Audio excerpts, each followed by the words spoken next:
അതോടൊപ്പം മറ്റൊരു കാര്യം വി രാജേഷ്, അതായത് തിരുവനന്തപുരം നഗരം ഒരുപക്ഷെ ലോകം ശ്രദ്ധിക്കുന്ന ഒരു നഗരമാണ്, ടൂറിസത്തിൻ്റെ മാപ്പിലുള്ള ഒരു നഗരമാണ്.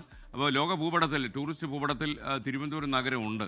അപ്പോൾ ഈ തിരുവനന്തപുരം നഗരത്തിൽ താങ്കൾ കൊടുക്കുന്ന പ്രയോറിറ്റികളിൽ ആദ്യം താങ്കൾ കണ്ണുവയ്ക്കുന്നത് എന്തിലായിരിക്കും? ആദ്യം ഒരുപാട് പ്രശ്നങ്ങൾക്ക് ആദ്യം പരിഗണന കൊടുക്കേണ്ടതായിട്ടുണ്ട്. ഓരോ മേഖലയിലുള്ളവർ ഓരോ പ്രശ്നമാണ്. പക്ഷേ കോമൺ ആയിട്ട് എല്ലാവരും പറയുന്ന ചില പ്രശ്നങ്ങളുണ്ട്. ഇന്നലെ രാത്രി ചില മാധ്യമപ്രവർത്തകർ സംസാരിച്ചപ്പോൾ പറഞ്ഞു, ദീർഘദൂരം യാത്ര ചെയ്ത് വരുമ്പോഴേക്കും സാധാരണക്കാരായ ആൾക്കാർക്ക്, പണം ഉള്ളവർക്ക്, കൊടുക്കാൻ പറ്റുന്നവർക്ക് ഹോട്ടലോ റൂമോ ഒക്കെ എടുത്തിട്ട് ഫ്രഷ് ആവാം, ഒന്ന് ടോയ്ലറ്റിൽ പോകാനുള്ള സൗകര്യം പോലും ഇല്ല. കോർപ്പറേഷനകത്ത് പല ഭാഗത്തും ടോയ്ലറ്റ് പല ഭാഗത്തൊക്കെ ഉണ്ട്, പക്ഷേ അതൊന്നും പ്രവർത്തിക്കുന്നില്ല. ഇത് ഒരു തരത്തിൽ അനുഭവിക്കുന്ന ബുദ്ധിമുട്ടാണ്. അതുപോലെ തന്നെ ഞങ്ങൾ പലതവണ പറഞ്ഞാണല്ലോ, മാലിന്യ പ്രശ്നം പരിഹരിച്ചാൽ തന്നെ ഒരു പരിധിവരെ നഗരം നന്നാവും.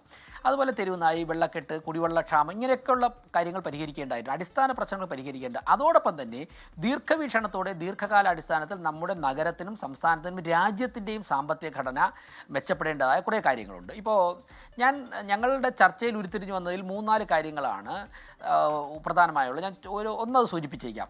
കാരണം അങ്ങേ ഉൾപ്പെടെയുള്ള പ്രധാനപ്പെട്ട മാധ്യമപ്രവർത്തകർ കേരളത്തിലെ ജനങ്ങളിൽ എത്തിക്കുമെന്നുള്ള പ്രതീക്ഷയോടെ. അതായത് ഇപ്പോൾ സ്പിരിച്വൽ ടൂറിസം, മെഡിക്കൽ ടൂറിസം, വിഴിഞ്ഞം തുറമുഖം, നമ്മുടെ കഴക്കൂട്ടം ഉൾപ്പെടെയുള്ള സൈബർ സിറ്റിയൊക്കെ ഉൾപ്പെടെയുള്ള IT മേഖല, ഇത് 4 കൃത്യമായിട്ട് പരിപാലിച്ച് വികസിപ്പിച്ചു കഴിഞ്ഞാൽ നമുക്ക് നന്നായിട്ടുള്ള നമ്മുടെ സമ്പദ്ഘടന മെച്ചപ്പെടുത്താൻ സാധിക്കും. അതോടൊപ്പം തന്നെ എംപ്ലോയ്മെൻറ്റ് ജനറേഷൻ നമുക്ക് സാധിക്കും.